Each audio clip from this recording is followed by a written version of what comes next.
through the 50s, the economics in our country, they were great, in part due to the fact that the rest of the world had been devastated. A switch point moment is a moment in time that fundamentally changes your life because of a connection you made with another human being. My name is Shawn P. Neal, and this is the Switch Point Project. And hey, everybody, welcome to the Switch Point Project. You know, sometimes I find a guest who really brings a relevant topic to the table, something that we're talking about right now today in the world. And let's face it, personal finance is one of those topics. You know, with gas prices being what they are, with the overall economics of the world, supply and demand, retail, you name it, everything's kind of topsy-turvy. It's really interesting to dive down into the topic of personal finance. So for a minute, I want you to just sit back and think about where you are in your own personal financial journey. And we're going to talk with author and speaker RL Guillaume about that journey and how to optimize our lifestyle to best meet our financial goals in our future. It's an amazing topic. RL Guillaume is an amazing guest, and he's going to talk real and raw with us about what that looks like. So please, as always, stick around for a word from our sponsor, and we'll be right back with a conversation with RL Guillaume right here on the Switch Point Project.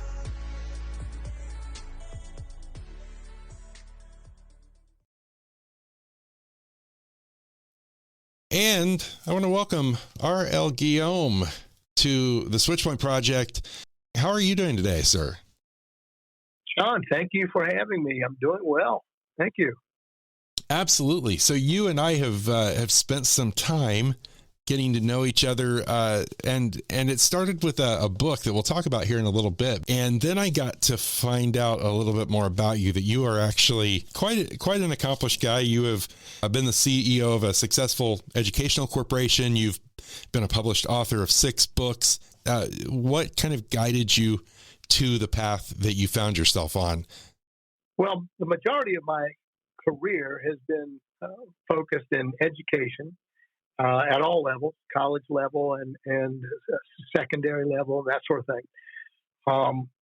Economics was part of that educational process. As a matter of fact, I had been an adjunct instructor, a professor of economics for 3 universities.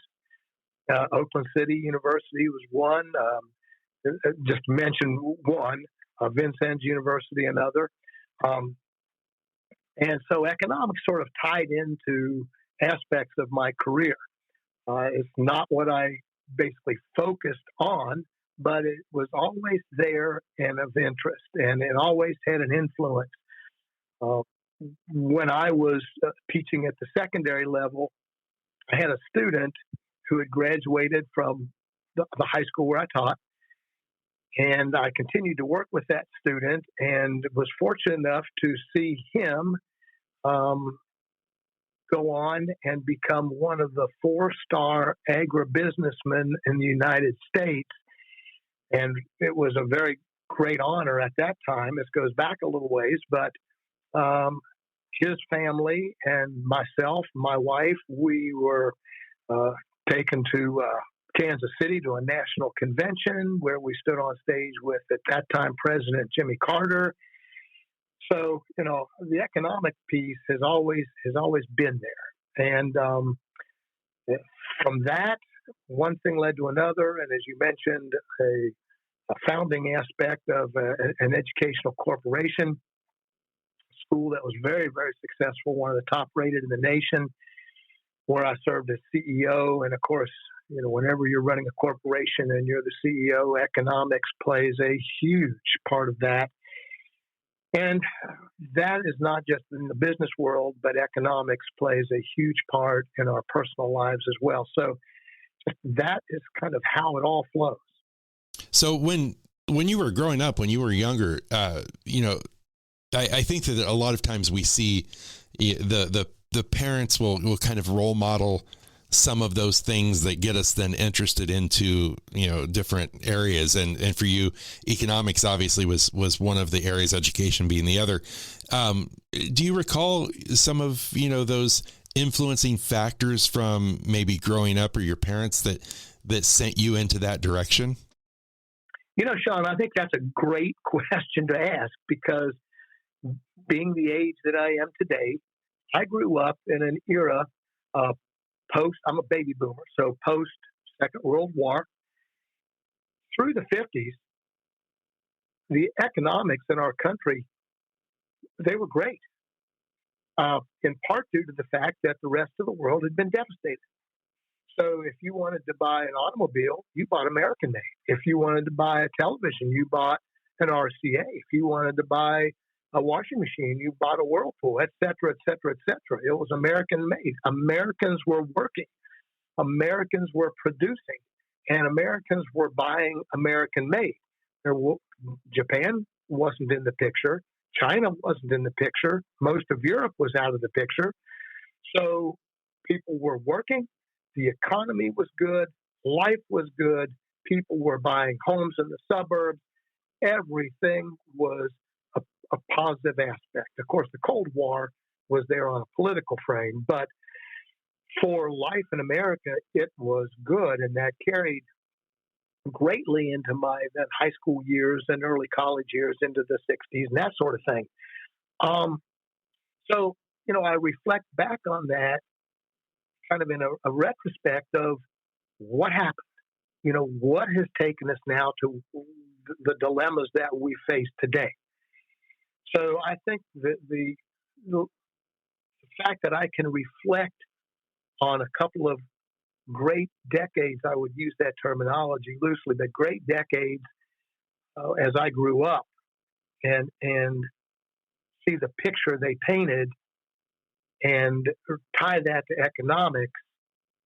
I think there are lessons there that I learned, and it's a shame that some of those lessons have faded away.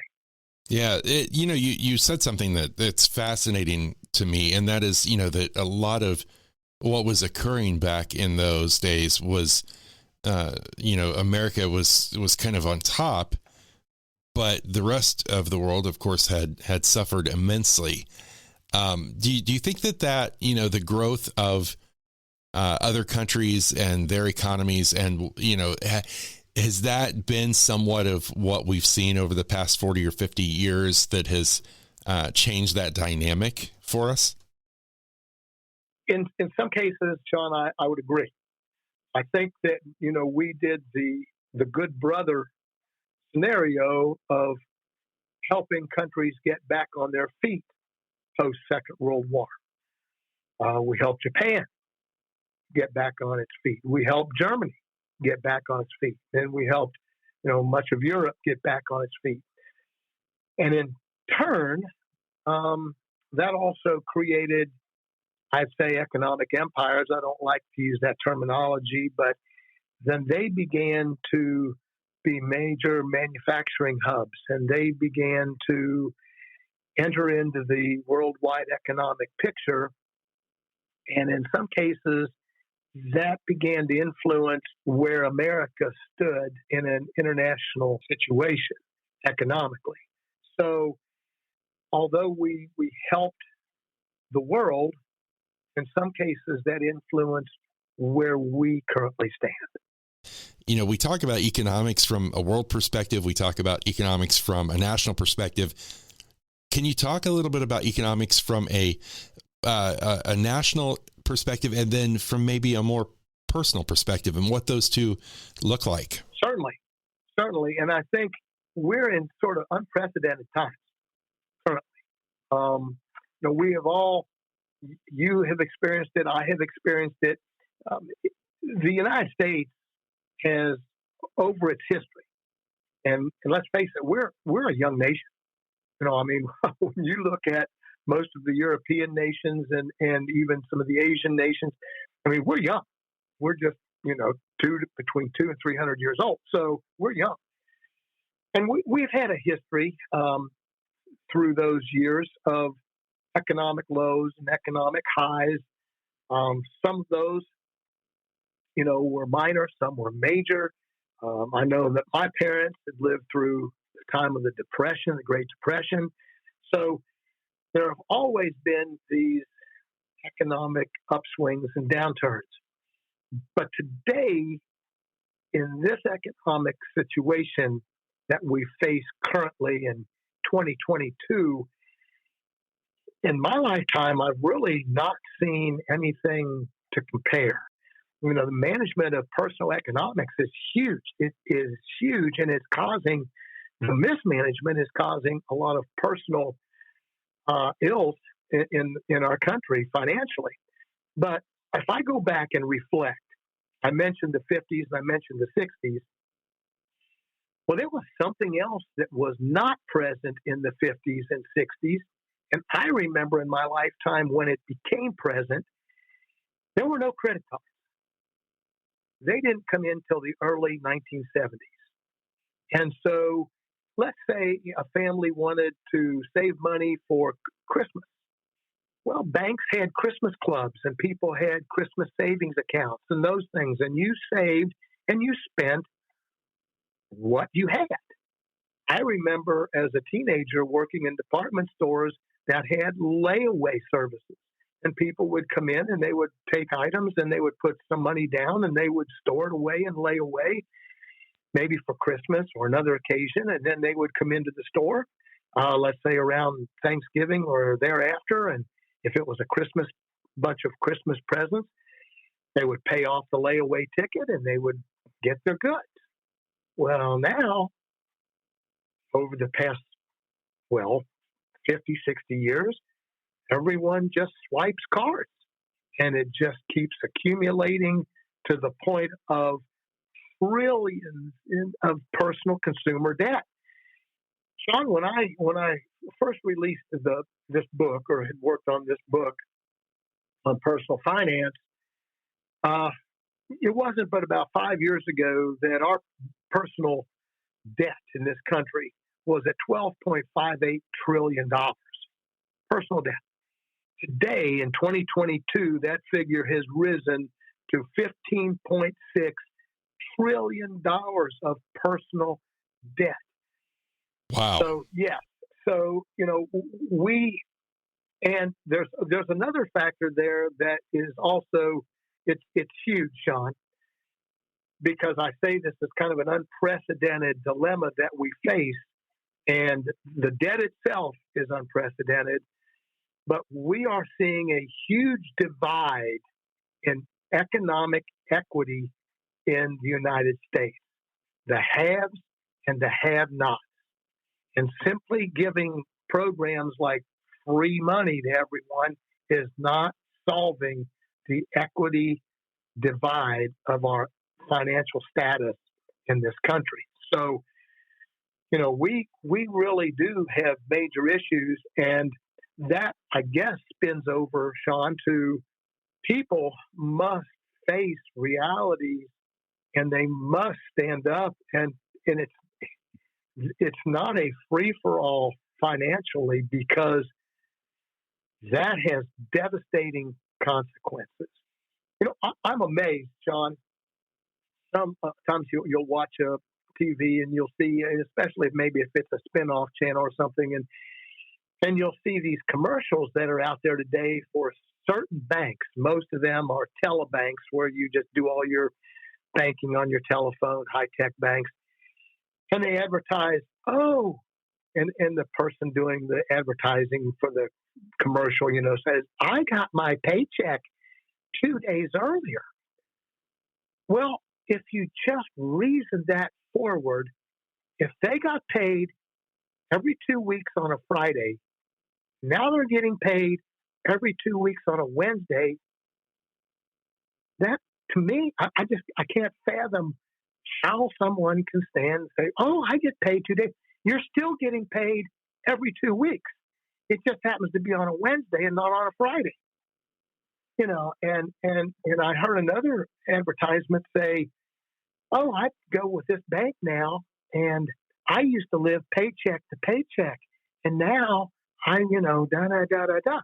But if you were living paycheck to paycheck, there's something vastly wrong with your personal finance management than your banking. So there's something there. The bank's not going to get you through that. Your personal living paycheck to paycheck. There are issues here. So I think one of the things that's interesting though, as we look at that from a 30,000 foot view, mental health plays into this.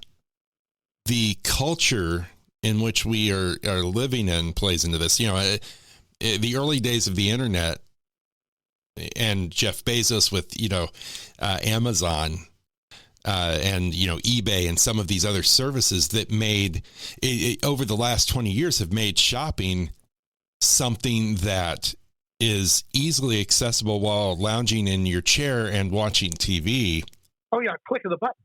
A click of the button and a credit card. Right, and the problem is, we binge shop sometimes when we're depressed. When we don't have a cart in front of us to see how things are accumulating, or a calculator that we're carrying through the store like we used to, it becomes easy to spend $2, $3, $4, $5, $1,000 in a week simply by hitting a button and having an app on your phone tell you it will be delivered tomorrow.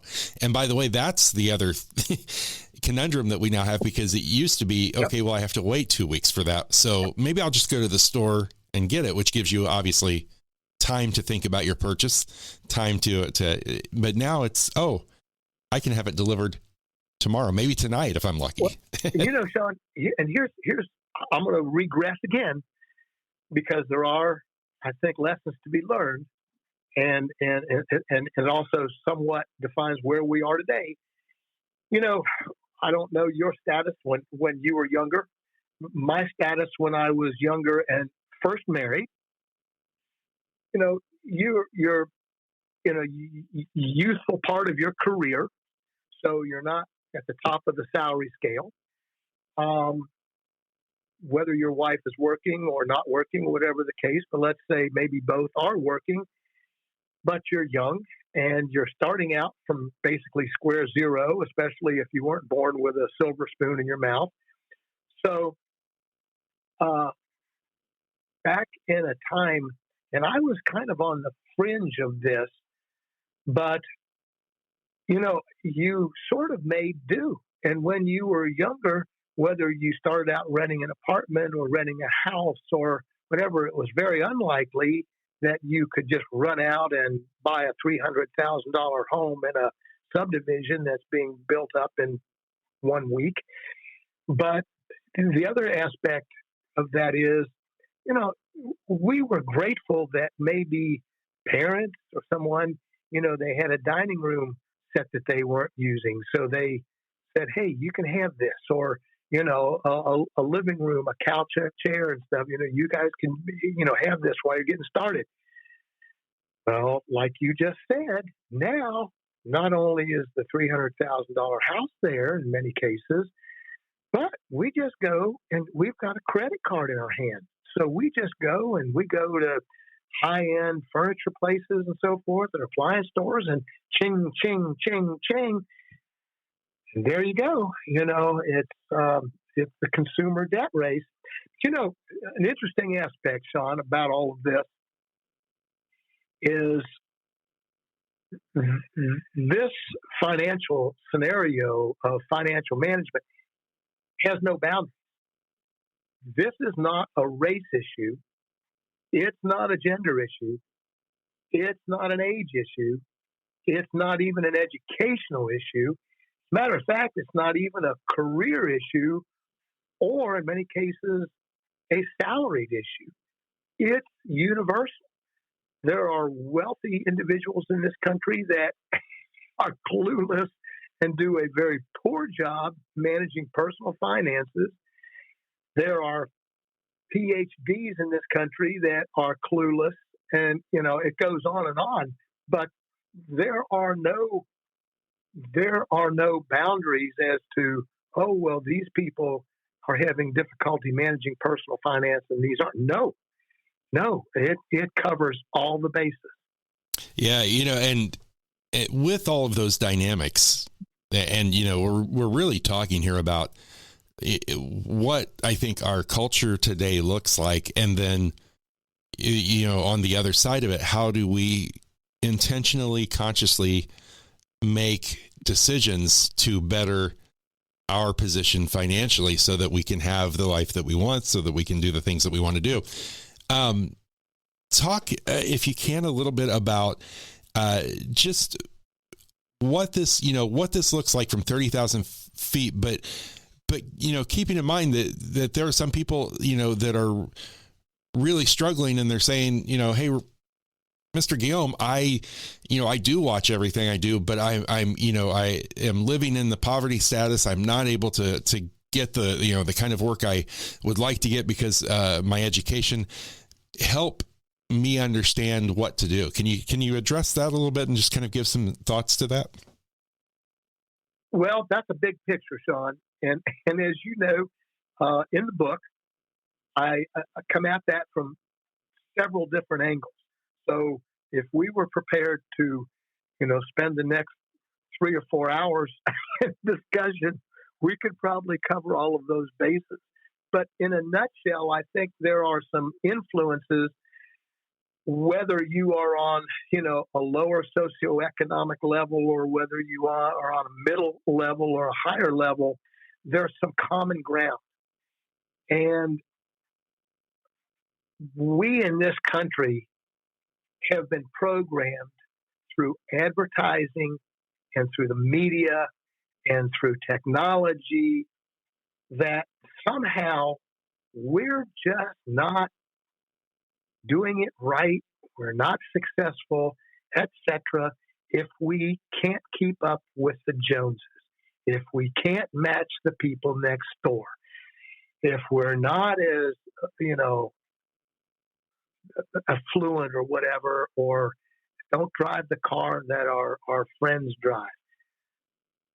That is a part of our American culture that is driving some of the dissent in our financial approach, because we, I think, so many times have a hard time not only living within our means, but prioritizing what we really need within our life. And, do I need a $60,000 pickup truck when I've got a $25,000 pickup truck that does the job just so I can keep up with friends of mine?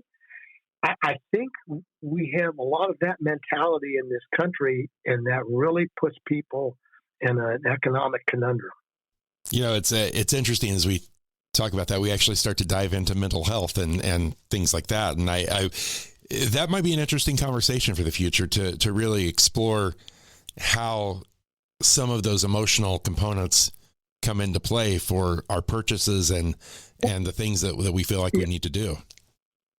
We have created a mental picture in the United States that every child must receive a college education. We have so many young people. The college student loan debt is in the tens of trillions of dollars in this country, handcuffing young people. I have a grandson who has a very lucrative job. He is a technical engineer, but he told me his student loan payment is $1,400 a month. Now, wow, I just have to shake my head. And so, I think that's another, we have to keep up with the Joneses, and you're not going to be successful in this country if you don't have a college education. So far from the truth. And the wealthiest individuals, the top 12 wealthiest individuals in the world, don't have college education. So it's not the picture that we paint. And there's a whole background to that, which I can get into at another time. But I think to keep up with the Joneses, you have to have, and you must do. I think it's misleading. It strays people away from living within their means, being content, being comfortable, not overspending, not keeping up with the person next door. Those are characteristics that get people, and then ultimately a nation. Because what happens when people find themselves in an economic dilemma? Well, then there are foreclosures, then there are repossessions, then there are low credit scores, then all of these mushrooming effects. Exactly. And I want to talk about this book for a minute, because it's 103 pages from cover to cover. It's not, it's not an intimidating book to pick up. And what's interesting to me about this is not only does this book cover some basic principles just in understanding your personal finances, but there is a lot of instructional worksheet type of pieces in here that someone can pick up and actively start using. Can you just kind of tell people what they might expect to take away from the book when they pick it up to read? Sure. I think that just basic personal financial management principles, they're huge. Those principles, not just living within your means but how to set up a personal budget. I'm retired, basically. And even when I was working, and you probably do the same thing, but at the corporation that I founded, we had a budget. And it was not only an annual budget, an annual projection, an annual outlook. Of course, the budget is just that. But my financial manager and I quickly and often would sit down like on a monthly basis, and we would set time aside, and we would just review line item by line item, revenues, expense. Line item by line item. And you need to adhere to that. And personally, I still have a personal budget, line item by line item, monthly. And I look back on last year, okay, this is July. What was an expenditure in July last year that I'm going to be coming up with again? I do that consistently. And I think that's having a budget and trying to live within your means. That's huge. There are other concepts in the book. Case in point, it sounds a little silly, but it's true. My wife and I know a lady who shared with us that her daughter went to college, and within the first year of being in college, the mother is receiving these bank notices of overdrafts. And so she contacts her daughter and says, "What is going on?" And the daughter said, "I really don't understand what's going on because I have checks. Here's a college student that did not realize there has to be money in the checking account. This young lady literally thought that as long as she had checks, she could write a check. And there are people with credit cards in their pockets that do not realize that every time they swipe that card, it is a loan with high interest rates. And if that loan is not paid off in full in 30 days from the statement being received, you're hit with high interest rates and other fees. It's a loan. You have $5,000 on a credit card debt. That's a loan with high interest rates. Basic financial principles in many cases are just sort of illiterate, I guess, to many people. So the book really gets down into some of the real basic scenarios of personal finance management. That is fantastic. I know you and I have talked about some speaking engagements that you are looking to get into, and maybe some doing some classes. What kind of things can folks expect to see from RL Guillaume in the next few years? I think it's important that this basic finance, personal finance management, the principles, the information, I think it's really vital that we share this with young people. We reach out, do some engagement. I would love to be able to, speak to students, for example, here in Indiana, Ivy Tech students or high school seniors, and go into economics classes and perhaps do presentations, that sort of thing. And, it would be nice to find some sponsorship for that. But I think that reaching out to young people is important. And then on the flip side of that, I think not only do young people have an issue with basic financial principles, but I think reaching out to, retirement age people, or people, let's put it this way, in their latter years of their careers, because it can't start when you turn 65. Your financial management has to start well before that. But it doesn't have to start, for your retirement immediately when you first get married and first start a career. But you need to be thinking and planning. And I think that's an area that needs to be addressed. Absolutely. Well, the book is called How to Manage Personal Finances Made Easy and Avoiding the College Debt Trap. RL Guillaume, thank you for joining us. Thanks for sharing some insight and wisdom. And I really appreciate you. And I hope that maybe we'll have you back and we'll dive deeper into this topic next time. Does that sound good? Oh, I'd love to, Shawn. Thank you so much.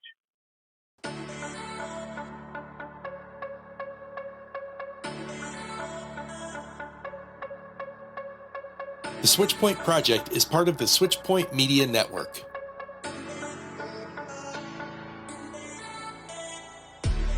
Switchpoint Media creates raw and revealing conversations that explore the intersection of self and social awareness, growth, and authentic human connection. For more great podcasts and videocasts, be sure to join us at switchpoint.media.